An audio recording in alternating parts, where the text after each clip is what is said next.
$8 yata, yun lang. Or, yun lang, talagang $80. So, ang sagot ko lang is, hindi po ako laging tumatanggap ng tawag. Hindi po call center sa trabaho ko. Natatandaan ko, hindi ako nabayaran for, kung paano, magbigay na lang ng mga tips kung paano ka magsisimula sa pag-work.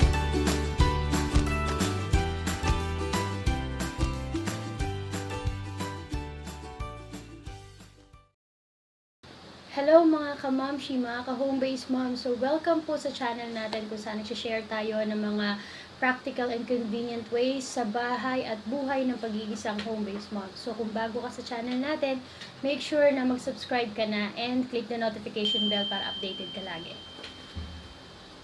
I-share ko sa inyo today kung paano ako nag-start sa pag-home-based job. And as you can see, ayan, nag-work ako ngayon. Pumasok na kasi yung dalawang kids ko and later prepare na ako ng lunch nila bago mag-11 and balik uli ako sa work. So, habang nag-aantay pa ako ng oras, nagtatrabaho muna ako kasi hindi ko natapos yung ibang work ko kagabi or kahapon. So, ngayon ko sila itutuloy. And hindi pa ako masyado nakakatulog. 4 hours pa lang ako natulog, 12. And then 4 gising na ako. So, mabawi lang ako kasi hindi rin ako sanay gumawa ng tulog sa araw. And mamaya na siguro ako matutulog kapag nakapasok na rin yung bunso ko. Okay, so about sa home base, isa akong online assistant. Ako at yung husband ko pareho kami nagtatrabaho sa computer. And ang mga clients namin ay nasa ibang bansa. Some are from Australia and US. So before, nagkaroon na rin ako ng client from UK and in different parts of the world. Okay. And nag-start ako, siguro magta 10 years na akong home-based. Nauna kasi ako bago yung husband ko. So, nung nakita niya kumikita na ako, tsaka siya nag-resign dun sa work niya sa company and then nag-decide na rin siya na mag-home base na rin. Kasi nahihirapan nga rin kami na magpabalik-balik from bahay to office.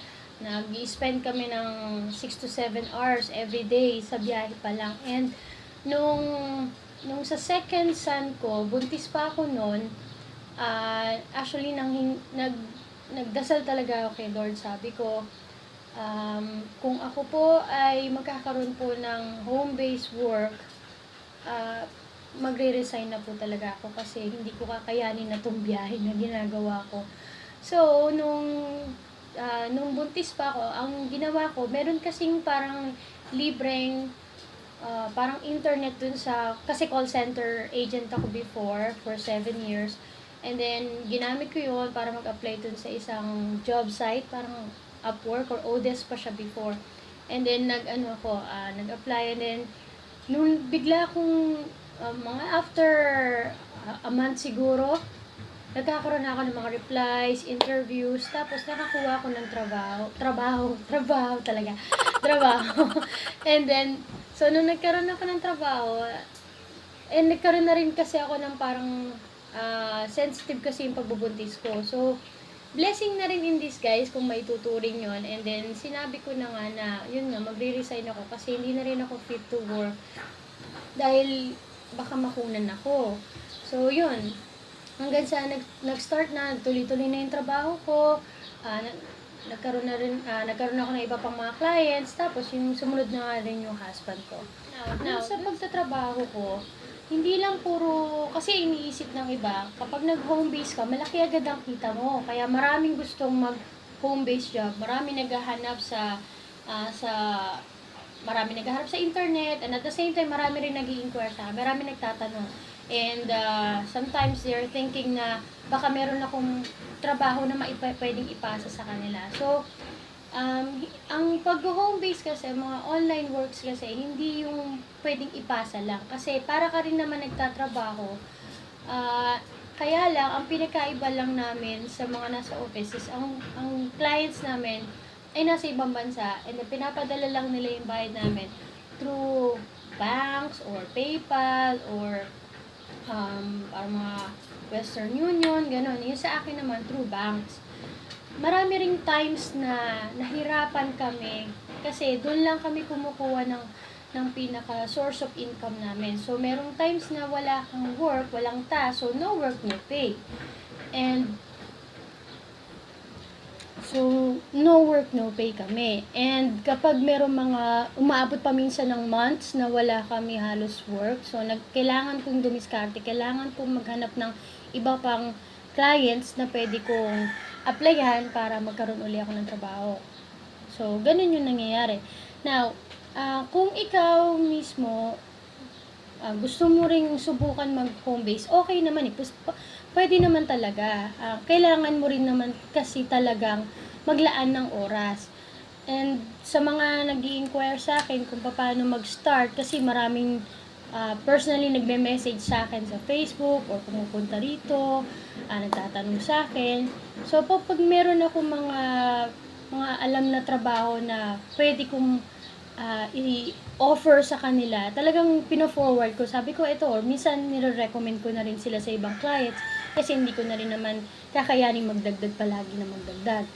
At saka, kumbaga, i-share mo na rin yung mga blessings na meron ka. So, ganun. So, I'm glad na meron naman ako mga natulungan. So, ayoko na magbuhat ng sariling bangko ko. Pero, masaya ako na meron naman silang nakuha ang trabaho na until now meron pa silang napapagkakitaan. And share ko na rin kung paano ang magbigay na rin ako mga tips kung paano ka magsisimula sa pag-home base. So, una mong gagawin dapat is mag-research. So, kung bago ka pa lang at wala ka pa talagang kaalam-alam sa pag-online work, kailangan mong pag-aralan. Kailangan mo mag-research sa internet, maglaan ka ng oras para pag-aralan kung anong online assistant, ano yung mga ginagawa namin. Example, mga email marketing, website, pag-aayos ng mga website, graphics, online research, admin tasks. So, mga ganun. Marami pang pwedeng pag-aralan. Hindi lang siya simpleng pagta-type ng CAPTCHA. So, hindi kami ganun kasi ako para akong online secretary. Okay, so, ayan. And, second is, pagandahin mo yung profile mo. Once na actually, yun sa number 1, yung research, tuloy-tuloy yan. Kahit may magkaroon ka na ng trabaho, dapat tuloy-tuloy nag-aaral ka pa rin, nagre-research ka pa rin para improving ka. Okay, so second tip is, pagandahin mo yung profile mo. What I mean is, kasi ako nag-start ako sa Odesk pa dati. So ngayon Upwork na siya. So hindi ko naman pinopromote ang Upwork talaga. Pero yun lang kasi yung kumbaga may experience ako. Pero ngayon meron pa ako ibang work outside Upwork. Okay? So kung sa Upwork, you need to create your own profile. So hindi ko lang siya may show pa. Teka. So, okay. So, ipapakita ko yung profile ko, pero takban ko na lang yung iba. Medyo, ayan. Kung nakikita nyo, medyo sensitive kasi ibang information. Ayan. So, yan.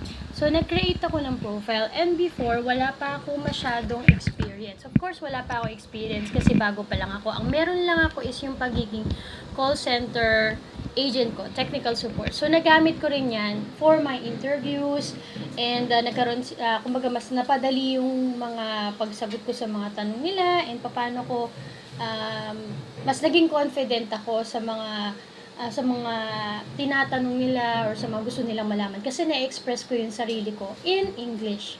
Okay? So, mahalaga din kasi yun. Merong mga clients na Filipino na ang interview ay Tagalog. Pero most likely, ang makakausap mo dito is people from outside the country or from US, Australia, UK.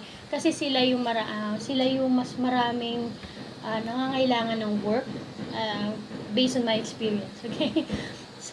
So, ganon. And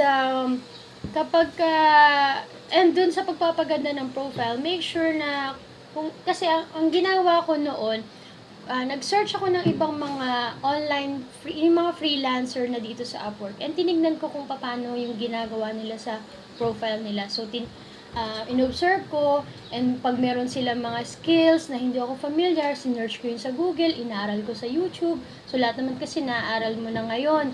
Sa YouTube, napakadali na lang ng access natin sa mga learning skills natin na ganyan. So, inaaral ko, nag-tutorials ako, then pinaganda ko. Tapos, tip number 3, kumuha ka ng mga exams dyan sa Upwork. So, make sure na unang-una mong kukunin is yung parang ODES readiness test. And then, kumuha ka ng mga ibang mga sa tingin mo kaya mong exams. And kung hindi ka pa familiar, again, bumalik ka sa number 1, research. Iaralin mo para masagutan mo yung exams. At give your best kasi yan pa lang yung pinaka magiging puhunan mo sa pag-home base, sa paghahanap ng trabaho. Kasi kung puro failed yung mga exams mo, mahihirapan ka nga talaga maghanap. Kasi, parang medyo nakakabawas ng trust rating, parang ganon, or hindi sila magiging confident o parang, kumbaga, syempre, pag nakita mo mababa yung mga exams, kaya nito yung trabaho yung offer ko. Kasi hindi lang naman yung mukha mo yung titingnan. Although malaking factor yung impressive yung face mo kasi kailangan mo, yun sa picture, kailangan kasi, kumbaga, attractive din, pero hindi naman sinabing magpaka-sexy ka sa damit. Pero kumbaga, maayos kang tignan dun sa profile pic mo. Okay? So, yun. Tip number 4, mag-apply ka dun sa mga work na newly posted. So, kumbaga, mag-abang ka. Kasi kapag after, dun sa mga, pag tinignan mo yung my jobs or all jobs na available, jobs in progress, ganun, it will be you against the world. So, marami ang nag-aabang yan. So, kung medyo papetiks-petiks ka, pag-refresh mo lang, marami nang nag-a-apply. And mapapababa ka, mapapailalitahan. And since bago pa lang yung profile mo, ang tinitignan na agad ng client dyan is kung meron ka ng kung marami ka ng experience or feedback. So, mahalaga kasi yun eh.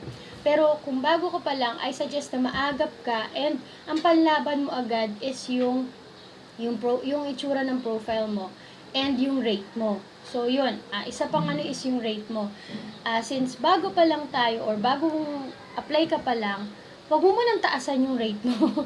Kasi, kapag taas-taas na agad, for example, $15 agad, wala ka pa namang napapakitang feedback dyan or resume dyan sa profile mo, mahihirapan kang mapansin or magiging questionable yun sa kanila. Sabihin, ang taas naman ng rate nito, bakit kaya? Pero, at the same time, kung talagang sa tingin mo ay worth ka dun sa price na yun or sa ano ba tawag ba? Sa salary na yung hinihingi mo dun sa profile mo, sige, okay yun. Basta, kung makontak ka man ni client, make sure na kaya mong patunayan at i-prove sa kanya na worth that price. Worth ka dun sa price na yon. Okay? Yun. So, yun lang. Kasi ako, nag-start ako, halos nasa $1 per hour pa lang ata ako eh. Ganun lang. Tapos, meron din times na maraloko din ako yung hindi ako nabayaran ng client. But then, hindi ako pinanghinaan ng loob. Syempre, umiyak din ako. Buntis pa nga ako noon nung nagtatrabaho ko. Natatandaan ko, hindi ako nabayaran for $8 yata, yun lang. Or, yun lang, talagang $80 or $8, umiyak na ako, naan na ako. Pero, ginawa ko siyang motivation para ituloy pa rin kasi ito na yung gusto ko, and nagtrabaho pa rin ako naghanap ako ng ibang client, and gladly or blessing from the Lord na nagdagdagan yung client ko na medyo mas pataas-taas na rate, at hanggang ngayon sila pa rin yung mga clients ko. May mga nadagdag na, may mga nawala na, pero yung isa yun pa rin. Okay? Now, tip number 5, kung tama ako, number 5, ang kailangan mo, pinakamahalagang kailangan mo dito is patience. So, you have to be patient sa paghahanap, sa never-ending research, kasi kailangan mo laging matuto, kailangan mo mag-search. Merong mga times na ma-interview ka, tapos, the next day, hindi na, parang may nakuha na silang iba, or ma-interview ka man, matanggap ka, may contract ka, pero hindi ka naman padadala ng work. So, merong mga downside na ganon. Pero, just keep on trying. Just be patient. Maghanap ka na maghanap, mag-research ka, magtanong-tanong ka. Kasi meron mga group na ngayon sa Facebook na makakatulong sa iyo, mga kasamahan natin na nag-home base din, na maaaring makapag-share sa iyo ng mga experiences nila and mga tips nila kung ano mga pwede mong gawin. So, yun, sumali ka sa mga group ng, meron kasi alam ko, Upwork Philippines, meron sa Facebook, mag-i-add mo yung sarili mo doon, and magtanong-tanong ka kung ano mga pwede mong gawin, paano mas mapapadali, kung may mga alam ba silang client na ma-share sa'yo na maayos naman magpabayad or maganda naman yung work. So, yun. And, meron pa, kasi karamihan ng mga nagtatanong sa akin is kapag home base ba, tumatanggap ka ng tawag or lagi ka bang panggabi? So, yun yung mga questions sa akin. So, ang sagot ko lang is, hindi po ako laging tumatanggap ng tawag, hindi po ako call center sa bahay. Pero, tumatanggap po ako ng tawag, especially kung meron kaming mga kailangan pag-usapan ng clients ko, meron kang meeting, or meron mga, mahilig kasi ako mag-record ng mga, kapag yung updates, kunwari, meron akong ginawang emails and automation. So, I create videos para mapakita ko sa kanya kung paano ko siya, kung ano yung automations na ginawa ko, para mas madali niyang maintindihan. So, ganun ginagawa ko. And, hindi po ako laging panggabi, or hindi po talaga ako panggabi. Pero, pinaka-late kong tulog is 2 a.m. or 1 or 2 a.m. Kaya lang, since ngayon, maaga yung pasok ng mga anak ko, 4 a.m. pa lang gumigising na ako. So, kailangan, as much as possible, 11 p.m. nakahiga na ako. Pero, kagaya kanina natulog ako, o kagabi, 12 a.m. na, and gumising ako ng mga 4:30. So, konti pala yung tulog ko, and wala pa akong rest ngayon. So, pero meron ako mga katrabaho na panggabi, kasi yun ang prefer nila. Pwede kasi dun sa isang work ko, flexible yung time namin. So, yun ang pinaka gusto ko, yung flexible time. So, kapag bago ka pa lang, mahirap kasi mag-demand agad kung flexible time. So, hanggat maaari, kung kaya mo, pumayag ka muna dun sa oras. Kung kaya mo kung kaya. Pero kung talagang hindi, pwede ka naman siguro magtanong kung pwede po bang morning shift o kung okay lang ba. Tapos sa gabi, kung kailangan nating magtawagan, sige, gigising ako sa gabi para tawagan ka or tawagan mo ko. So, ganun. Depende naman yun sa pag-uusap nyo ng client. Pero nung nag-i-start ako, sinabi ko talaga na hindi ko po kaya ng evening kasi may mga anak po akong kailangan ko asikasuhin sa morning and hindi po ako sanay matulog ng morning. Hindi ko talaga magawa. I tried, pero halos ang laki na lang eye bags ko and tinigyawa talaga ako ng bonggang-bongga. And malatang-malata ako sa araw. So, hindi ako magiging productive pag ganun. Ngayon nga lang, kumbaga, madaldal naman. Buti nga madaldal ako kasi naligo na ako, na medyo nagising-gising na ako. Pero yun, kung kaya naman talaga, kumbaga, depende yun sa pakikipag-usap nyo sa client. Okay? So, yun. So, medyo mahaba na yung video natin. So, malamang gumawa na lang tayo ng second part nitong usapan natin sa pag-online online or home-based job. So, kung merong mga suggestions, comments, feedbacks, please write down below this video dyan sa comment box. And kung kung meron kayong mga sorry. Okay. So, yun.